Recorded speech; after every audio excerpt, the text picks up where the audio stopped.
love the channel and find it useful in becoming a happy retiree. Subscribe today. Glen, who joins us from Jonesboro. Glen, good morning. Welcome to the show. What's going on? How can I help? Good morning, Wes. I was calling because your question earlier was about, how does our portfolio look this year regarding taxes?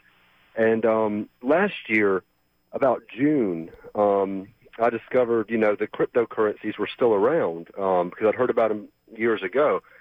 And I started putting my money into there. And by the end of the year, I literally stopped the rest of my investing outside of my 401k match. And I've gone exclusively into cryptocurrencies, and that's not just Bitcoin, because Bitcoin is the first mover.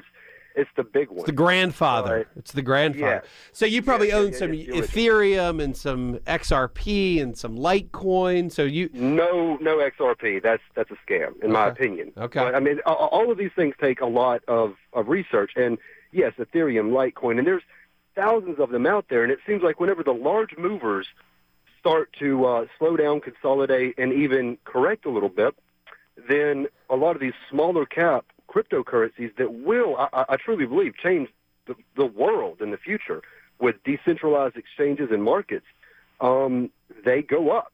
And, just a little bit of research, flip-flopping here and there, and, trying to hold things for a little bit longer than a week or two has done more for me than anything else. Really, investing used to be boring. And now you do sound excited about this. I like this. So anyway, what's going on here, and how can I help? Well, I was wanting to know what your particular position was on cryptocurrencies and taxations, and if you have any recommendations for anybody that I could use for this coming up tax season. Yeah, that's a good. So you're right.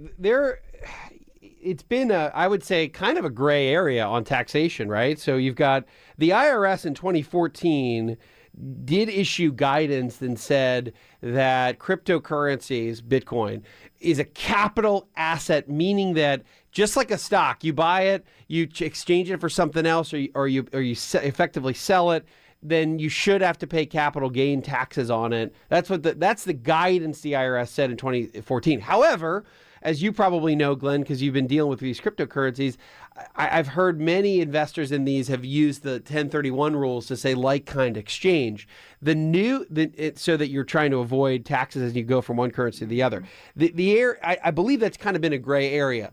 From what I can tell, and again, this is still unfolding and new, and you've got to check with whatever CPA you use will give you final guidance on this. But from what I can tell in the new tax reform, the guidance here is very, very, it's clear that these are capital assets and that you can't use the 1031 rules for these currencies. You're going to only use 1031 for real estate, like-kind exchanges, not currency. So when you're buying and selling any sort of currency, you exchange Bitcoin for Litecoin back and forth, you're going to pay, if you're making a gain on it, if you have a gain, it'll be just like a gain in a stock, from what I can tell. So it's actually fairly simple. They're making this the asset rules or the capital rules just like you would with any other stock. So think of it as an investment, and then the rules from a cash perspective. You get paid in Bitcoin. You got to report it as income like you would if you got cash on a 1099. So from what I can tell, it's gotten a lot simpler. But you're right. I believe that I'm a big believer that these are very real. They're not going. Cryptocurrencies are here to stay. The technology behind them is actually extraordinary, and it's going to probably reshape how companies build and track and keep data secure over the next 20 years, just like the internet revolutionized the way we live. So I believe that they're here to stay. However, I think it's a lot like the tech bubble in '99, where you're going to get a bunch of currencies that drop off the map and have just a few survive. And I do think from a price perspective, they've gotten so darn volatile that you're going to see a lot of these prices come back down to earth, just like we saw in the 98, 99 tech bubble that burst in 2001. Doesn't mean they're going to go away. I just think there'll be a day of reckoning when it comes to prices. So be careful, my friend. You can email me, wesmoss.com. I can point you to a CPA. I've talked to many CPAs this week about this new tax reform bill. Happy to point you in the right direction for a tax firm, an accounting firm that can help with that. Go to wesmoss.com.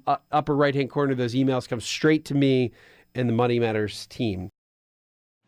Hi, I'm Wes Moss, and thanks for taking a minute to hear about what's so different about my new book, You Can Retire Sooner Than You Think. So unlike other retirement books, this book will give you a step-by-step guide, whether you're in your 20s or 30s or 40s or 50s, to learn from what these successful and happy retirees did to get there. I hope you enjoy the book, but more importantly, I know that it'll help you retire sooner than you think.